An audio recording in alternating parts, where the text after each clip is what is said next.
Hello everyone, why is my camera so high? And welcome back to Astronomy Arcade. My name is Victoria, but you can call me Vicky.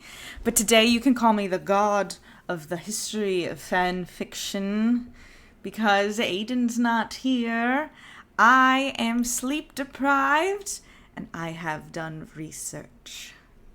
Also, it feels strange to have the headphones on, knowing that I don't have anything that I also have earrings on. Oh, my little Bobby earrings. How fun.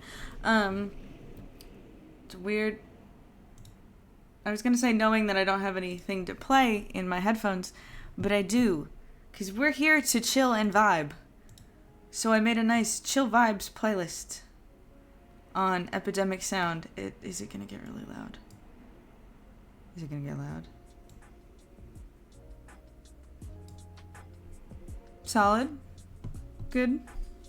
Chill vibes? I have learned today, in the last about 5 minutes, that I really like lo-fi hip-hop and vaporwave. Vaporwave is great. Let me know if the audio is really annoying and I can adjust things. But it's chill. It's Chill Vibes Monday. I've worked a total of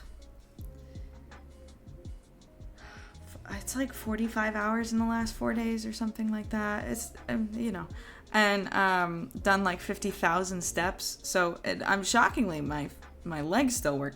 But we're here to chill and vibe and talk about one of my favorite things, which is fandom and fan fiction, and specifically how the hell it relates to science fiction, because it does. Also, I see that Chai Latte Nebula's here. Hey, Chai Latte. Wildwood Crest is here in the car. Grant's here. Frickin's here.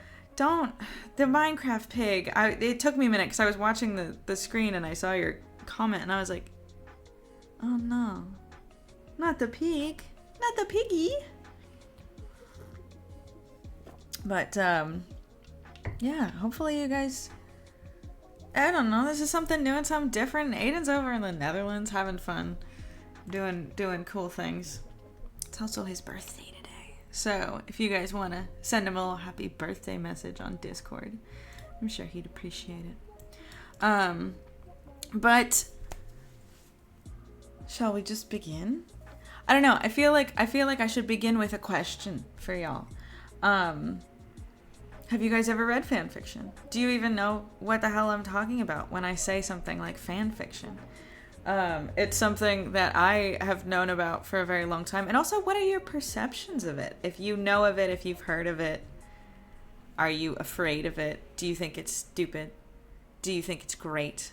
Lorraine's here. Hi. How you doing? She's in Wildwood Crest right now. How you doing? Well, while you guys let me know what your experience with fanfiction is, if anything.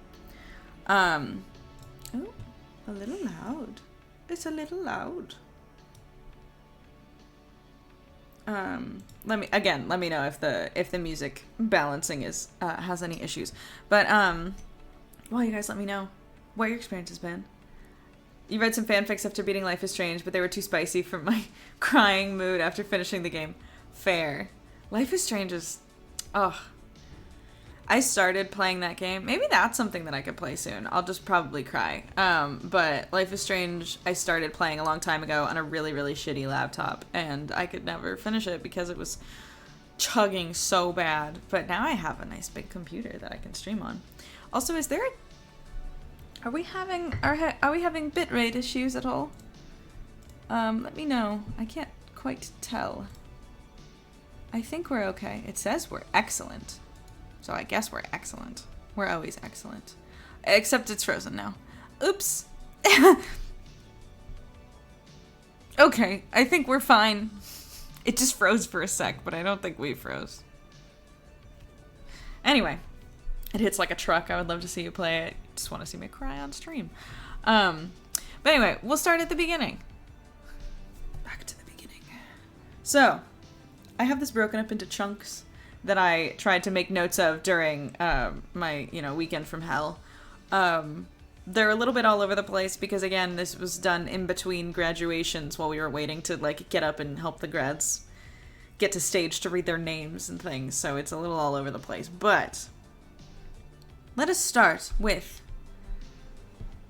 some Shakespeare and some Don Quixote back long ago. So, part 1, the Wild West of pre-copyright. So basically, y'all are familiar with things like copyright law, I imagine, in the most basic sense. You know, I have a lot of books on my shelf over there.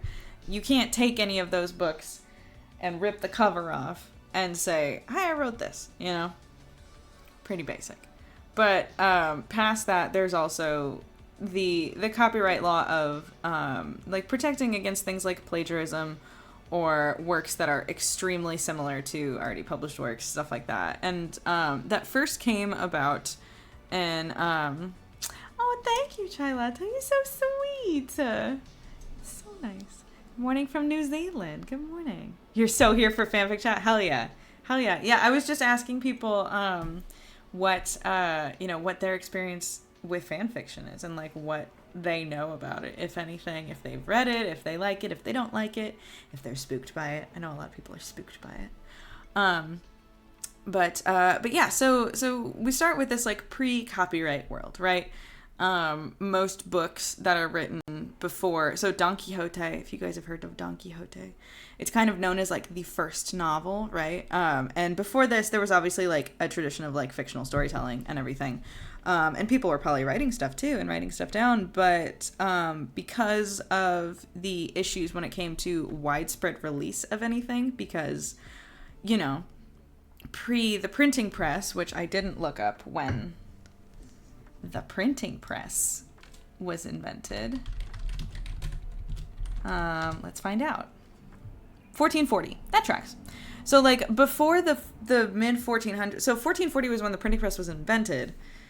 Then it took a long time to get like, you know, popularized as a thing, like, oh, hey, we can like print things. And then it's like, we can print things other than just like newspapers and stuff. We can print novels. We can print the Bible 1,000,000 times, because that was the thing that everybody was like painstakingly, that was the only thing that people were like copying over. Because the only way you could copy a book, if you go and write a big old book and you don't like, and you either have to hand copy it if you're like, I'd like some of my friends to read this book and have a second copy of this book. You either rewrite the whole thing or you pass around the single copy of it, which I imagine is not the way to get on the New York Times bestseller list. Granted, that didn't exist in 1440, but you know what I mean. But so Don Quixote is known as like the first novel. It comes out in the very, very early 1600s. Chai Latte says, I read and write fan fiction, make sure none of my family knows I write it. Amazing. I love it. I love it. Hey, listen, I read and write it too, and 2 of my family members are on this chat. Those damn printing presses took over the jobs of those poor scribes. How dare they? And now these scribes can go and like, you know, not spend hours upon hours rewriting the same things. Oh, terrible. Grant, this person is taking forever. I'm sorry. We'll be here. We'll be here when you're done. So these books start coming out, and the printing press allows for things to be made widely accessible. Don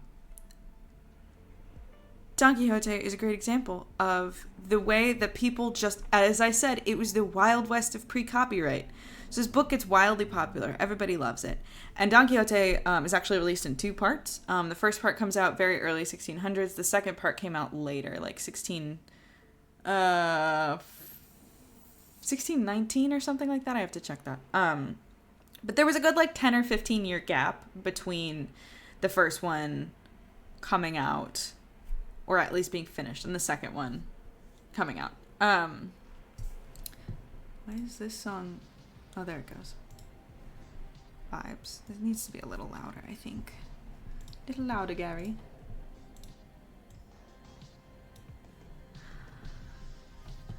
That was an SNL reference. If anybody caught that. I don't know if I'm vibing with this one.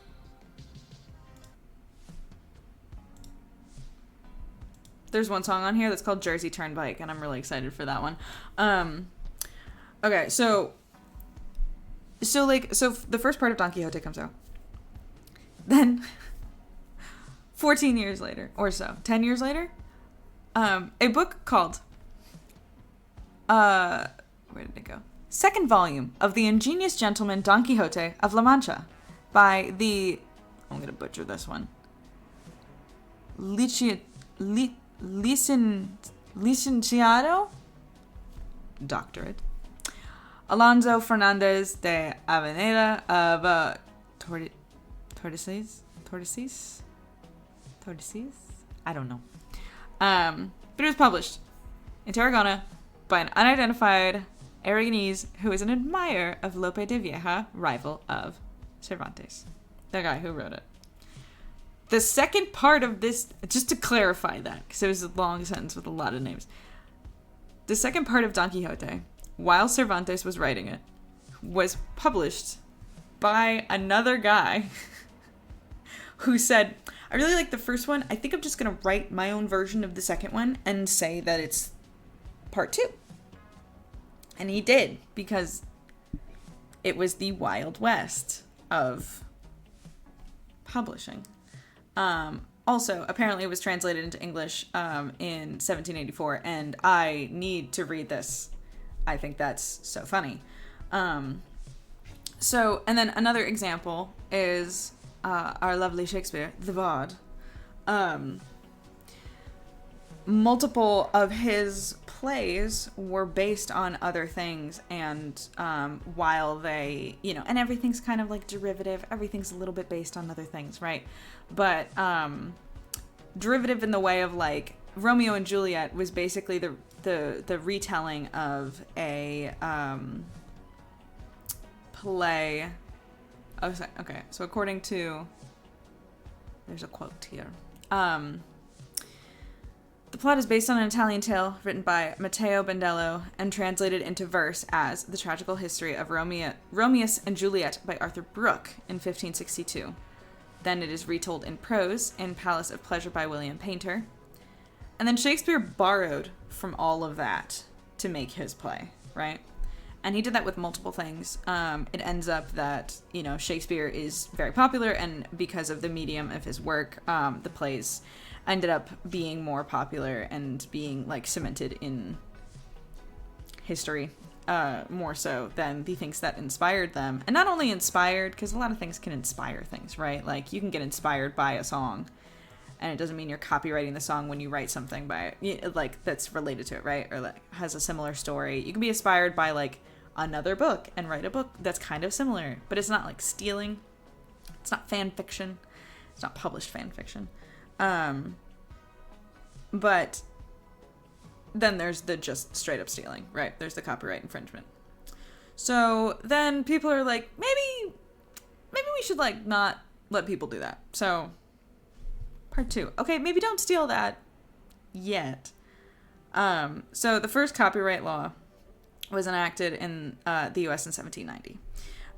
It only protected things for about 14 years. It protected things like novels, maps, other written works, stuff like that. I can't remember if it protects art as well, but like anything, the whole logic behind it was that if people were creating these things and that was their labor, and people were able to patent things like inventions, why shouldn't they be able to, in a way, patent the things that they're right? It's still labor. It's still something they've invented in a way. So why wouldn't they be able to protect that and protect the way that they make money from it? It started only as a 14-year-long thing. So, what's this year? It's 2024. What came out in 2010? Actually,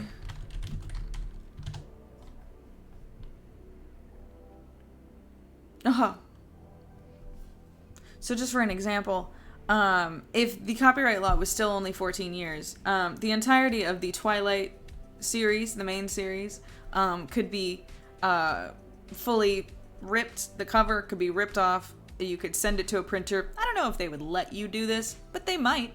A shitty printer would.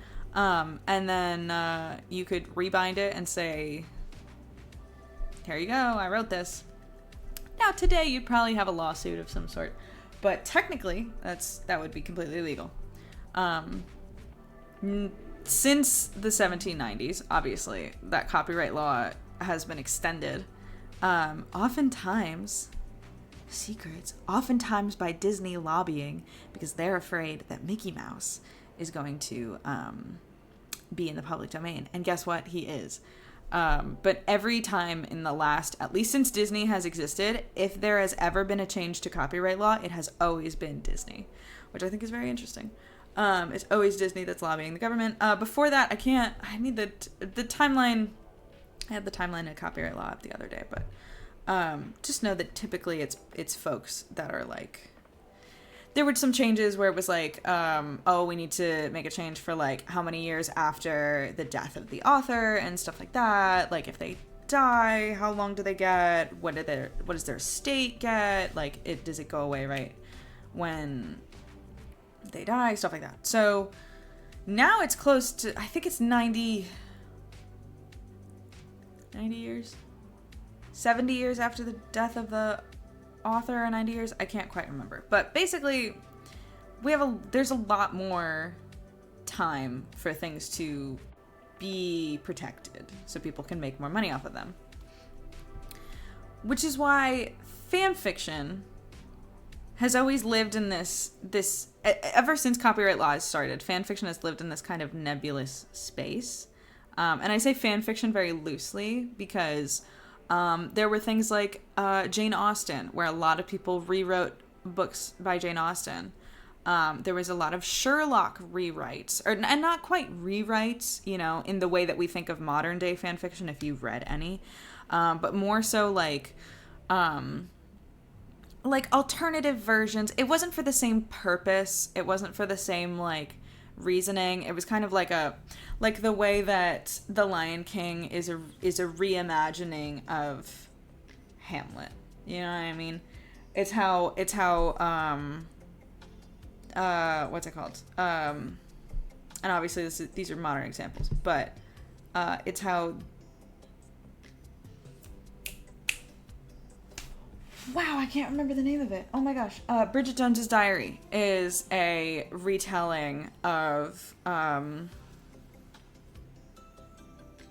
Jane Austen story. Pride and Prejudice. West Side Story is Romeo and Juliet. Exactly. Stuff like that.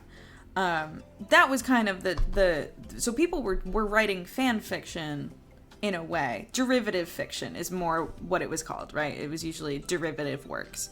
They were derivative of some base story, but they were being retold. In a different way.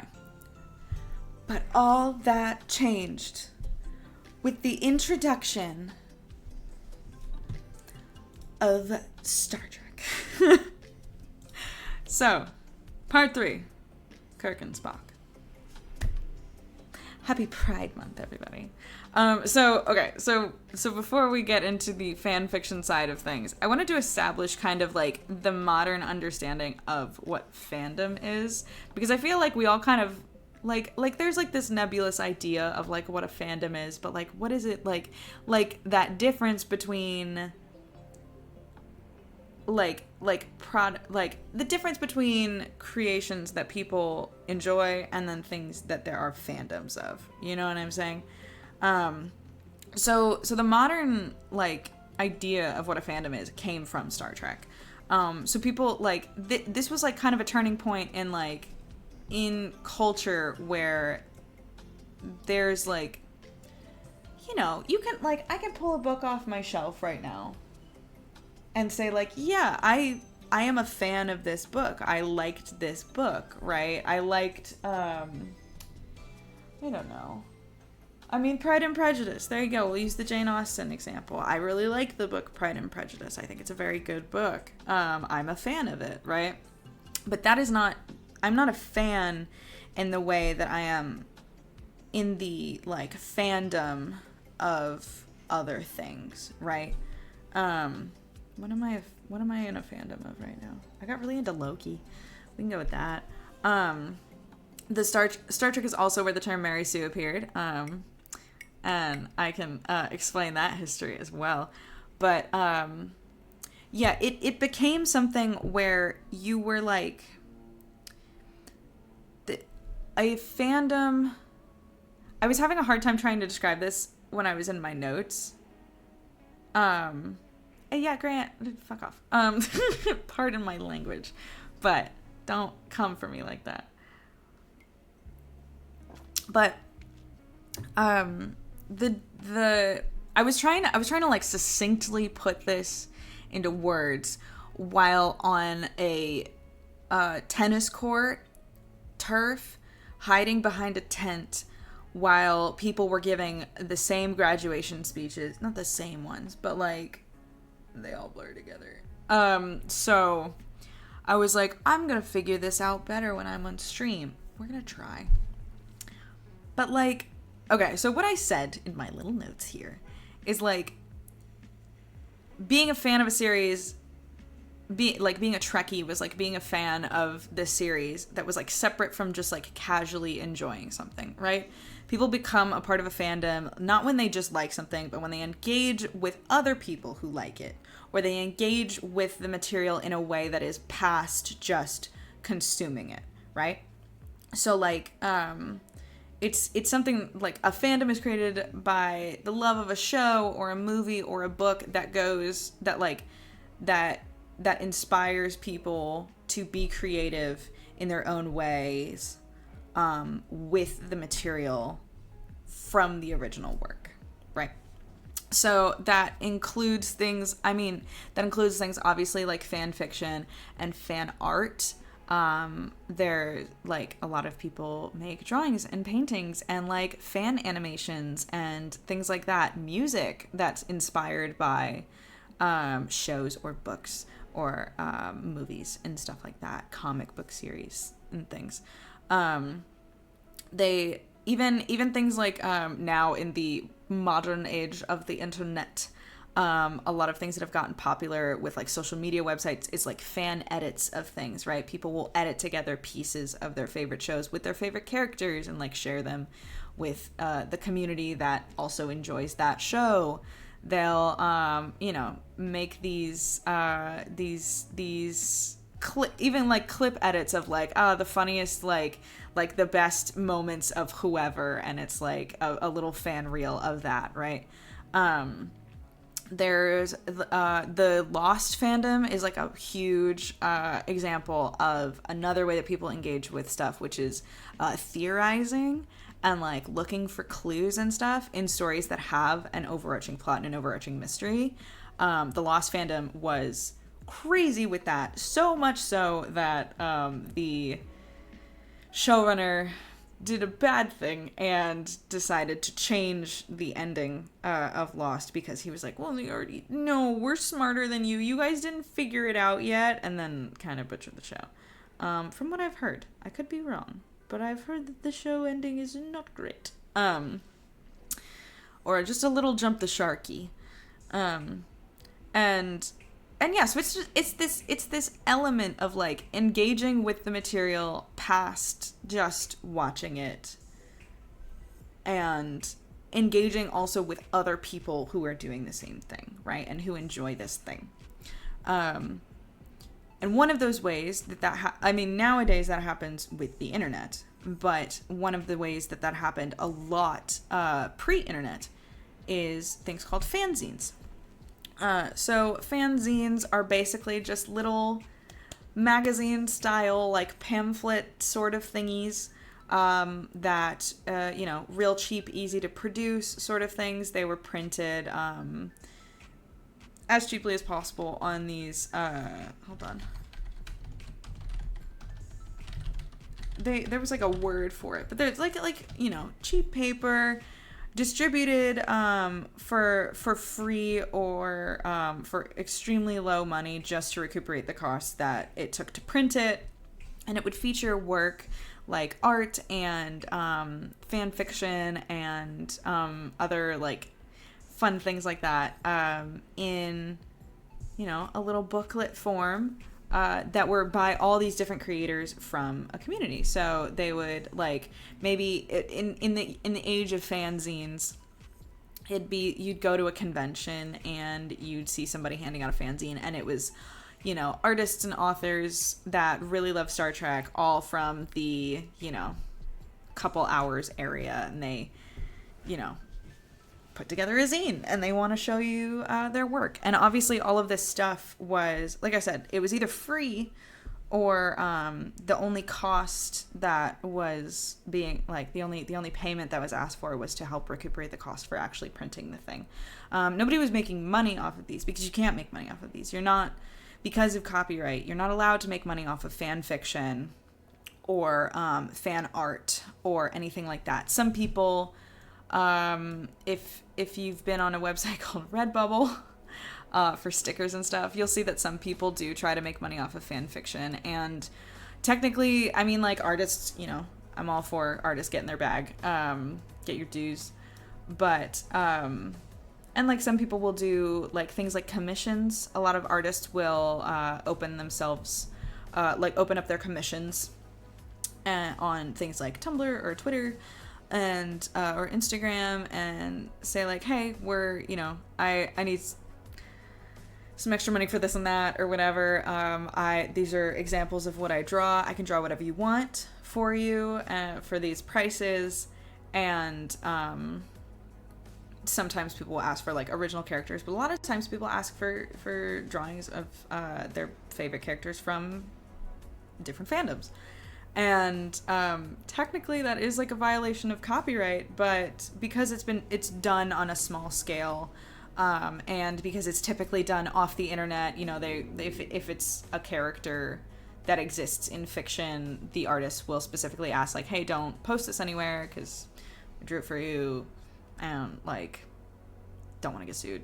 But typically it lives in this gray area of like, people aren't really making money off of it, or if they are, they're not making much at all off of it. So while these works are technically a violation of copyright, a lot of the bigger companies, once this started happening, everybody sort of just said, yeah, okay, like, we're not gonna stop this, because if you're smart, right, why would you stop it? You are having more people engaging more with the thing you created. Like, okay, so from the creator side of things, I would die. You would find me on the floor if anyone ever made a like uncommissioned fan art or fan fiction about anything that I've ever created. I don't care if it's good. I don't care if it's bad. I don't give a shit. Just the fact that somebody likes your thing enough to make their own thing based on that is, I mean, that's like the pinnacle, at least for me. Like, that's like the pinnacle of being a creator. Like, that's the goal, is like somebody cares enough about the thing you made that it inspired, right? Like, it's like, if you get it, you get it. So like from the creator standpoint, that's why like you will almost never see an author or a creator or a director or a showrunner or anything be like, stop making this fanfic, unless you were in the what's it called, supernatural fandom, but that's a dark place and we don't go there, because they make fun of their fans, which is rude. Also, a thing to note about fan fiction is that ever since the beginning of it, as far as the modern definition of fan fiction that we got from Star Trek, it has always been heavily dominated by women and by queer people, because the definition of fan fiction is works that are derivative of something else, that are like made by taking characters or taking a universe that has been created by something else that is a different property and reworking it in some way. There's a lot of different types of fan fiction. There's so many different types of fan fiction, but that's the basis, right? Is you say, I really like Star Trek and I think Kirk and Spock should kiss, and I'm gonna write that story. And that literally is the beginning of fan fiction, because people saw Kirk and Spock in 1960 whatever having this weird like friend, but like I would die for you kind of chemistry. You can't deny that. You cannot deny that. Maybe they're straight, but you can't deny that they would die for each other.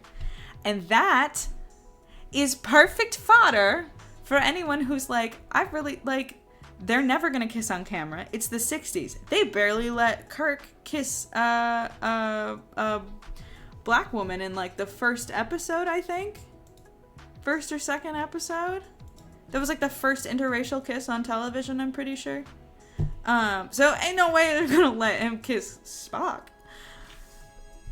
But it was this way for people to explore the stories that they wish they could see on this television show that they like so much, with these characters that they like so much. And also, if you're a writer, you know how hard it is to make fleshed out characters, and you know how hard it is to build that, and how hard it is to like go and say, I'm gonna like write this thing, and like, if you like, at least for me, like there's I've always had a hard time with writing as like just a hobby, because I'm like, well, like you put hours upon hours upon hours of work into this stuff, and like, and I've done this forever, but like it always has frustrated me that like I give up often before I get to the part that I want to get to, because there's so much like pre-work that has to be done of like creating these characters and making the setting and stuff like that. And sometimes I just want to write something to write something. I want to see if this scene works out. I want to see this thing. Sometimes with characters that I like I've seen on TV, like I wish that this scene happened, but I don't want to set all this up, and it's like this nice like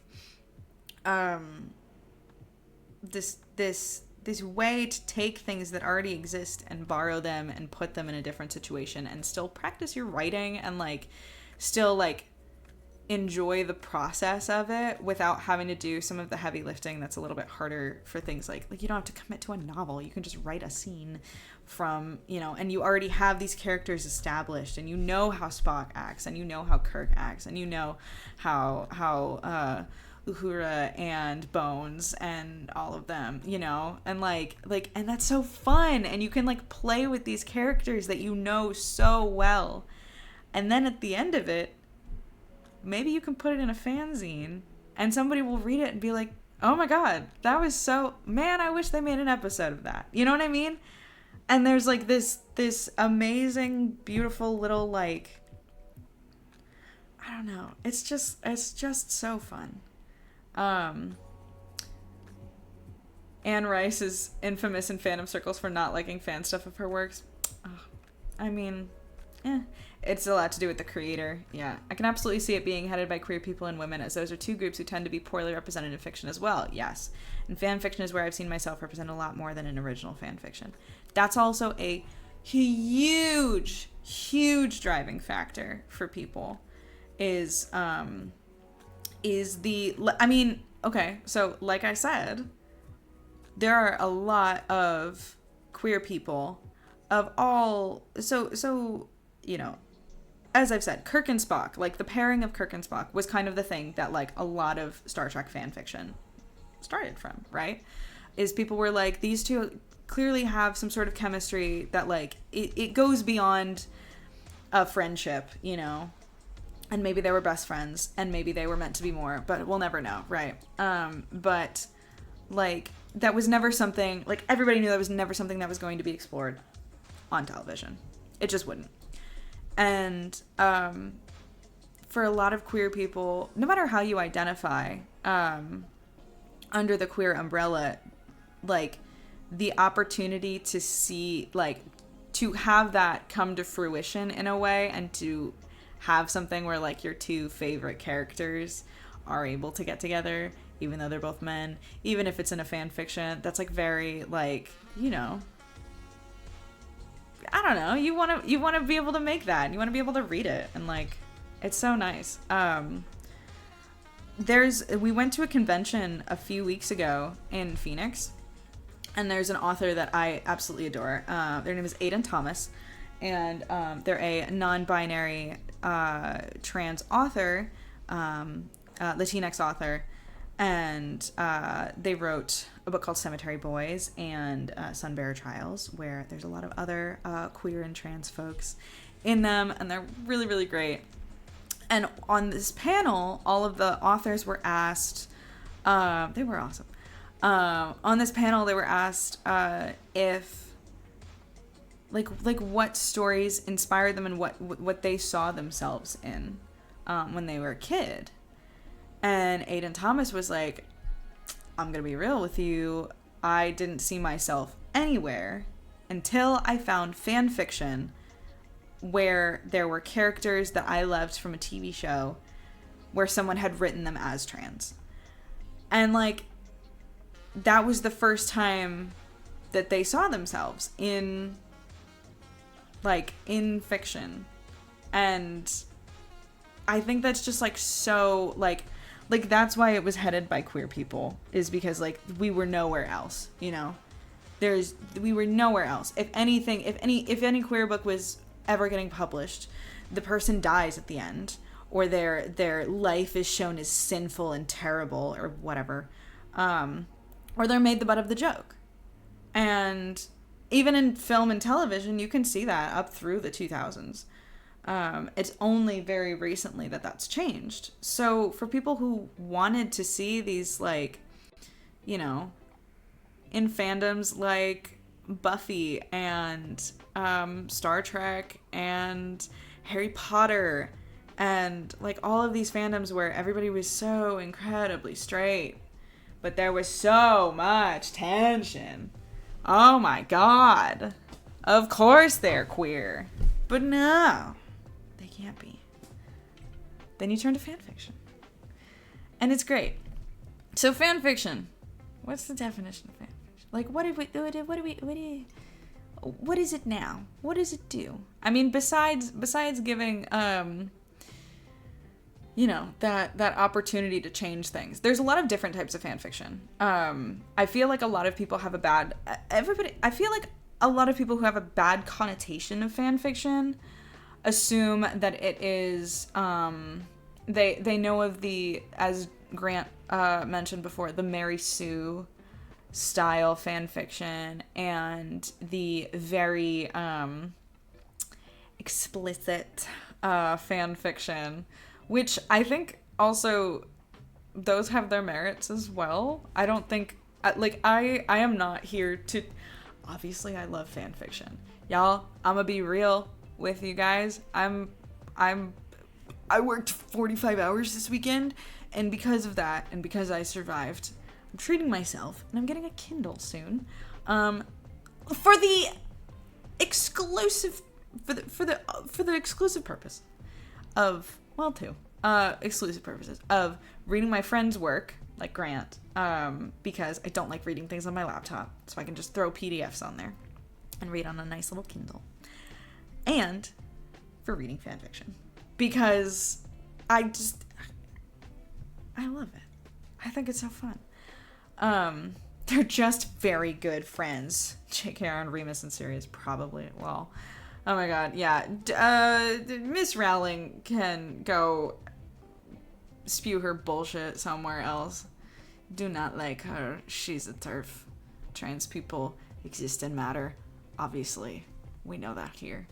But oh yes, I was gonna mention that as well. Twilight Nebula, the whole idea of another reason people write fan fiction is when they find out that the person that wrote their stuff, Harry Potter's a great example, is kind of a dirtbag.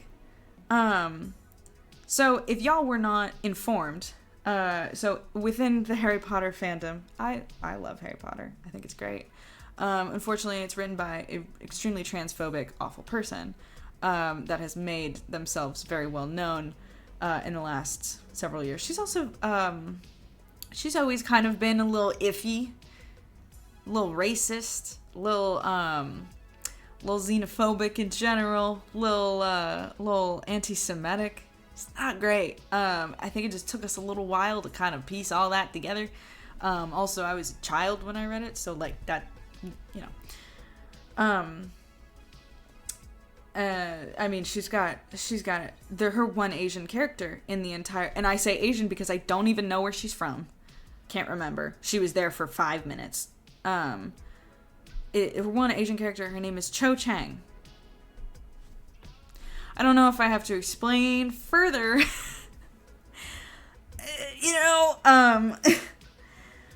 And the only queer person, and I put that in quotes because you'll see why, the only queer person, canonically queer person in the Harry Potter books is Dumbledore, confirmed or told only to readers by a tweet from like 5 years ago.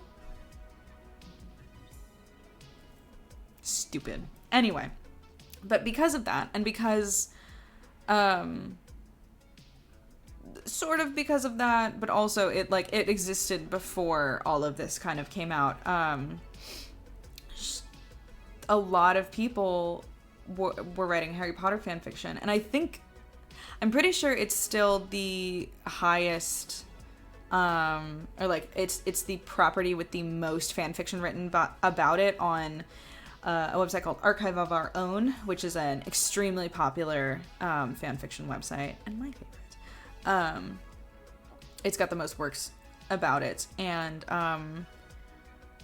specifically the one that Chilata Nebula was talking about is a really interesting example because it is they're talking about a part of the fandom that is, it's yes based on Harry Potter, but it's called the Marauders fandom because it is about a small pocket of people that are mentioned just a few times throughout the series of Harry Potter. They're peppered in there because it was Harry's dad, his godfather, one of his professors, and another character. What's his fucking name? Padfoot? So, like, those were there were folks that were peppered in and mentioned and stuff, and their effects were mentioned. And people latched onto them in this really interesting way. And there has now been a whole mini fandom created inside the Harry Potter fandom about these characters.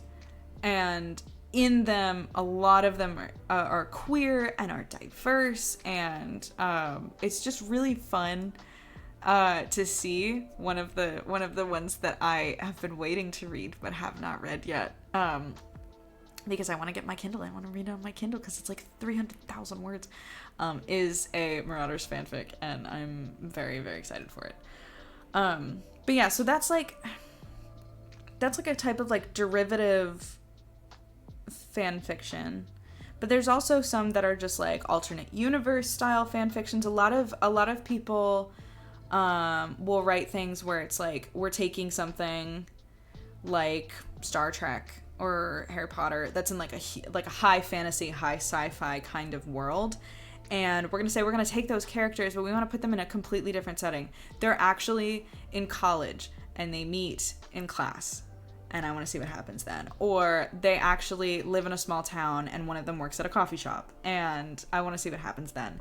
And it's taking these characters and putting them in a completely different situation and like getting to play with that and stuff.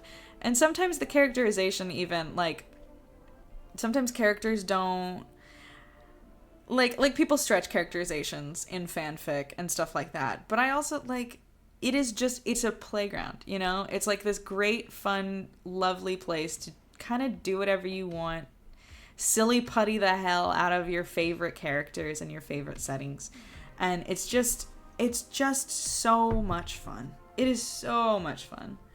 It's so much fun to read. It's so much fun to write. I love it. I love it so much.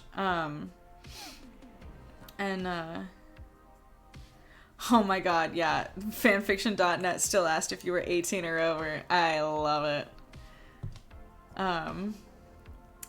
So funny.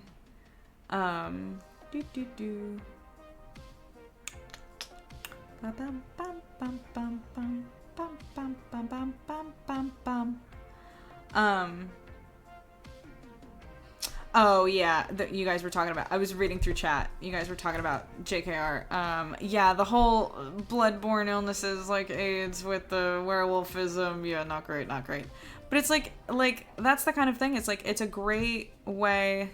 I love Archive of Our Own. Pets It Likes the World. Cuddy's cat. It is. I love AO3. It's so good. I just the interface is great. The fics are great. It's great. Hi Sig, how you doing? We're talking about fan fiction. But yeah, so like there's a lot of different kinds of fan fiction, and I feel like a lot of people have this perception of it's all either bad or self-insert or sexually explicit. And some of it is, and some of it's bad, and some of it's good, and some of it's fun, you know?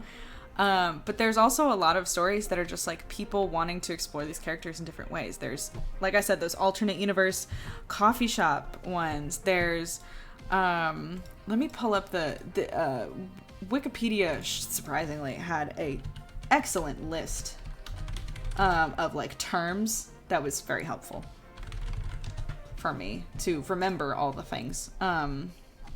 Where'd it go? Also, I feel like I skipped over the part we went from fanzines and then I just started talking about fan fiction. But obviously, in the oh my god, sorry, I can't sit in a chair like a normal person, so I have my foot stuck underneath my other leg, and I grabbed my foot, and the blisters on my feet. I'm so sorry, but they're so bad. Wow. Don't wear combat boots for 45-hour shift cycle. It's bad. Anyway, we're fine. Everything's fine. Anyway.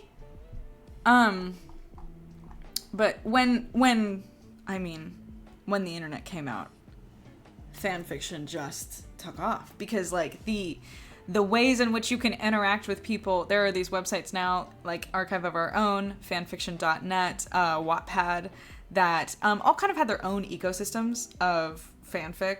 I'll still do. And then a lot of smaller websites too, that just were like hubs for these fandoms, either specific fandoms for the smaller websites or just big hubs like Archive of Our Own for just a bunch of fanfic to be shared. And it's super fun. They're really great websites, and they've also like been, like I said, they've kind of been approved in a way by larger corporations that own these properties that fan fiction is being written on, because everybody kind of knows about it. If you are a creator, you know about fan fiction, and if your stuff is on there, nobody really touches it. There was like a weird thing a little while ago that was concerning, but it's all like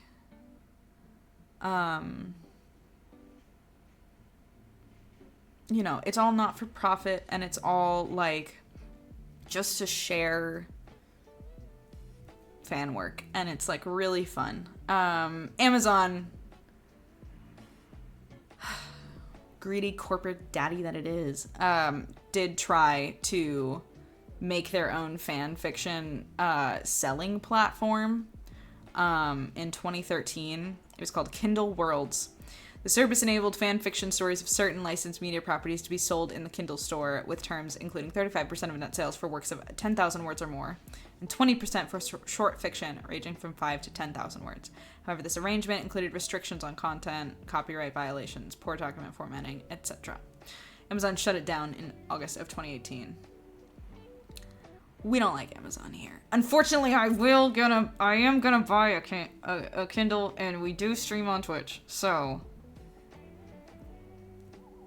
I do work for the devil, but Hey, Not the Brain, how you doing? We're talking about fan fiction. You are a bit late, but you can always watch this back later. We're talking about the history of fan fiction. The different types, the main different types that I know of are, like I said, like those alternate universe types. There's crossovers. That's a big one. I mean, it's not huge, but it depends on the fandom. In some fandoms, it's quite large. But there's these crossover crossover fics are pretty popular, where people will take characters from different universes and they'll meet and they'll, you know, that's always fun. And it works so much better with fan fiction than it ever would for the crossover television episodes, if you've seen those, because oftentimes, a lot of the logic of the worlds that you're crossing over doesn't, like, quite make sense. But in fan fiction, that's okay. That's not really usually what you're super focused on. You know what I mean? There's a term that I don't see used a lot, but is like a thing, called fix-it fic, which is essentially people that were like, that was the shittiest ending I've ever seen. I'm gonna fix it. And they rewrite the end of the show, or they rewrite something about the thing. They were like, this sucked and absolutely did not go the way that it should have. I'm gonna make it better. I'm not in the Game of Thrones fandom, but I imagine some people did that. I did. Grant and I have the same brain. That's hilarious. That comment came in exactly as I said that. It's so funny. There's things like fluff, which is just sweet romance sort of little things, you know what I mean? Fluff is always really fun, especially with shows where, like, there's a lot, like I feel like a lot of television shows, for dramatic purposes or because there's a lot of other things going on and stuff like that, they will have either extremely sped up romances where, like, you know, they get together and that's whatever, and then they're done, right? Or they have the constant, like, will they, won't they, and then they never do anything with it. Or, like, you know, it's very hard to write a very good romance, I think, while also doing a lot of other things in things like comedies or fantasy shows. And it's been done well, but not always, especially I feel like in, like, sitcoms and comedies and stuff like that. And so fluff is, like, a fun way to have those. And also, like, for all those queer romances that, like, they totally should have gotten together, but the TV executives said no. Self-insert is that Mary Sue kind of vibe that Grant mentioned before. So there's this idea of a Mary Sue character, which is usually, like, used in, like, a derogatory way of, like, you know, she's good at everything, but she's sweet and quiet and everybody loves her, but she's also, like, a badass, and she's just, like, she's perfect, right?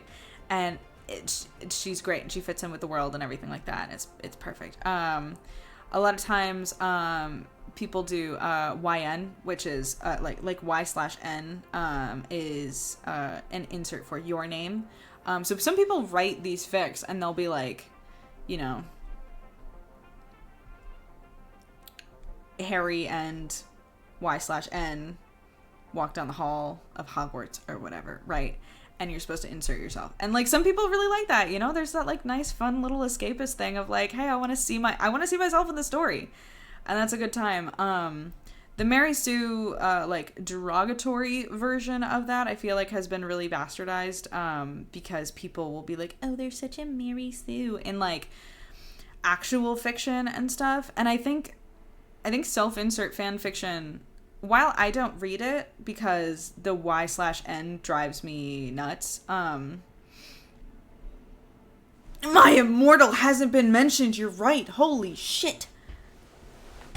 Stream's almost over. I'm gonna have to do a whole nother episode on just that. Should I just read some of my immortal? It's a great time. After I've lauded fan fiction for an hour, I can just read you guys the worst one that's ever existed. I love it so very much. I dive up. Maybe we will. I'll see.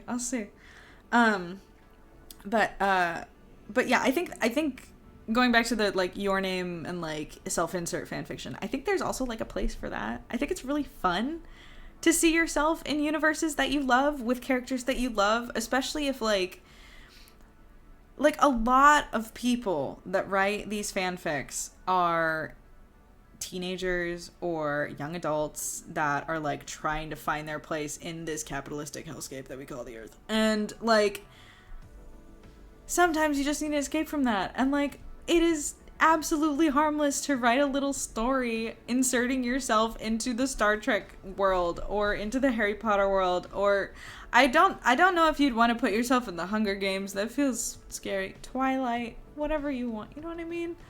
Like that's so fun. Chai latte. Okay, I'll be real with you. I didn't actually start writing it until college. So, limpid tears. But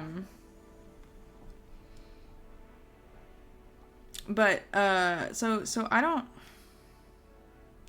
Let me get back to you on that, and I'll see if that could be a community challenge. Force me to read my my earliest fanfic. But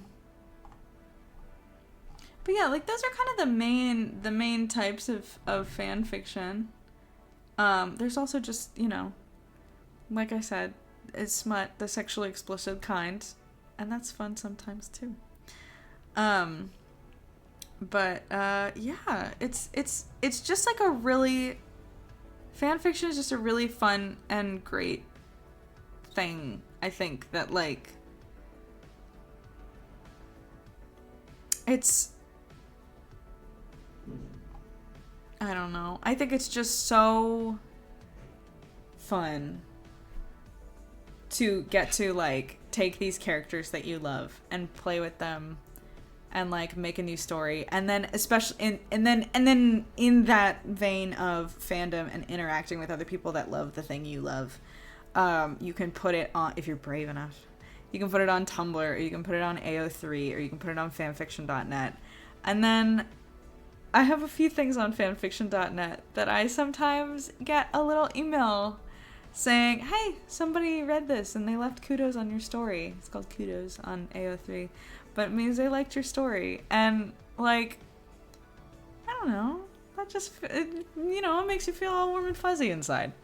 And it's great. And it's fun. And yeah, I guess that's my whole little rant about the history of fanfiction. Write a fanfiction based on the world of the last video game you played. I don't even know how I would begin to do that for Inscription. Jeez. What about OCs? I know they tend to have a reputation of being a bit Mary Sue at times. They can be fun to write. Oh yeah, OCs are also a thing. That's original characters, so that's like like similar vibe to Mary Sue. Inserting characters that don't exist in the canon into the canon being the factual stuff from the show that's canon. So inserting characters of your own into my music stopped. I'm gonna play that last one more time. It was good. But inserting new characters into an existing story. But hello, play. Okay. But yeah, I think that's about it. Thanks for listening to me talk about fan fiction for an hour. This was very fun.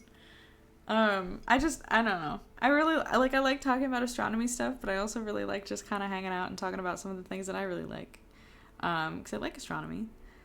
But I love reading and writing and fan fiction and being silly little emotional bean over the characters and stories that I love, you know? So, yeah.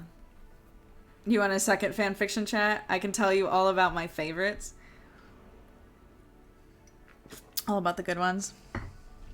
There's so many good ones. I mean, that's the thing, too. That's the exciting thing, too. Is, like, a lot of people assume it's just bad. There are published authors who write fan fiction, or that used to write fan fiction before they published, or that still do.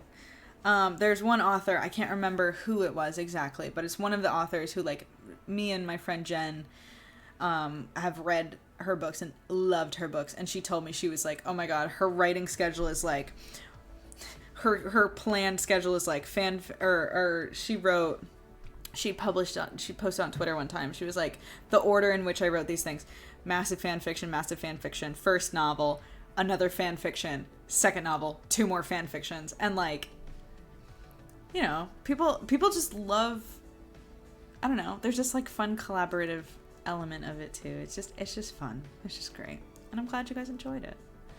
Of course, Charlie. If I need a raid rec, No Matter Fail is up and coming new streamer who's playing Vampire the Masquerade. Ooh. What is Vampire the Masquerade? That sounds fun. Yeah. We can totally raid them. Let's see. Let's get that set up. Give me 1 sec. Bill Nash! Someone say Vampire the Masquerade.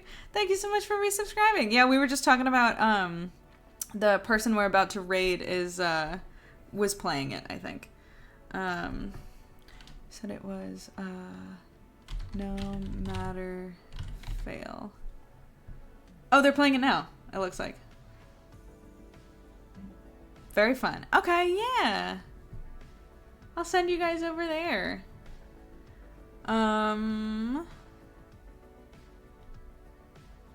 Let's see. But I think that's about it over here as far as the rest of the week goes. What was I gonna say? Yeah, as far as the rest of the week goes, today's Monday, so tomorrow is our Jackbox night.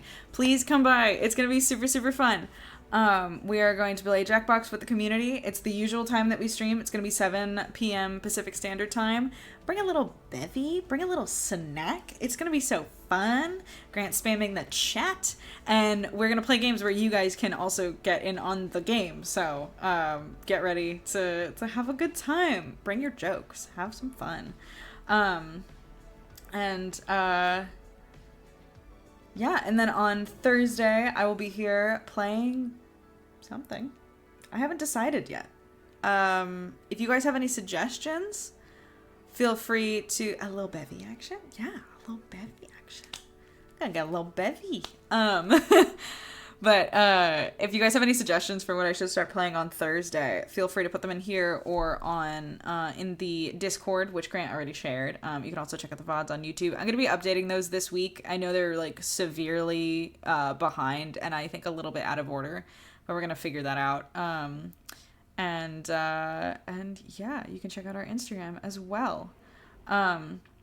Also, I am obsessed with the fact...